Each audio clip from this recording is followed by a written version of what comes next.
ဒီနေ့တော့ Alaska လေးပိုင်နက်နားမှာပေါ့နော် American Jet လေယာဉ်တွေကရုရှားစစ်လေယာဉ်တွေကိုကြားဖြတ်တားဆီးခဲ့တဲ့အကြောင်းလေးအထူးချုပ်ပြောပြမယ်။အဲ့တော့ဒီချက်လက်တွေကဘယ်ကလဲဆိုတော့မြောက်အမေရိကလေကြောင်းအာကာသကာကွယ်ရေးဌာနချုပ် NORAD လို့ခေါ်ကြတာပေါ့အဲ့ဒီကထုတ်ပြန်တာပါ။ဒီလိုကြားဖြတ်ကြတွေကဟိုရင်ကတည်းကဖြစ်နေကြဆိုပေမဲ့လေအခုကမ္ဘာနိုင်ငံရေးအခြေအနေတွေတင်းမာနေတော့ဒါပို့ပြီးတော့အာယုံဆိုင်ဆရာဖြစ်လာတာပေါ့ဗျာပထမဆုံးချက်ကတော့ဗျာ American တိုက်လေယာဉ်နဲ့အခုလေယာဉ်တွေစစ်စုပေါင်း6စီးလောက်က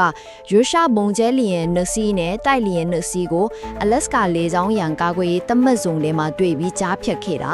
အဲ့ဒီဇုံက ADIZ လို့ခေါ်တယ်အချုံချအာဏာပိုင်၄ပိုင်နဲ့တော့မဟုတ်ဘူးပေါ့ဒါပေမဲ့ကိုယ်နိုင်ငံသားကတ်လာတဲ့လေယာဉ်တွေကိုစောင့်ကြည့်ဖို့သတ်မှတ်ထားတဲ့နေရာပေါ့ဒီနေ့ထဲမှာဆိုတော့6ချိန်မြောက်ဒီလထဲမှာတင်3ချိန်မြောက်ရှိပြီ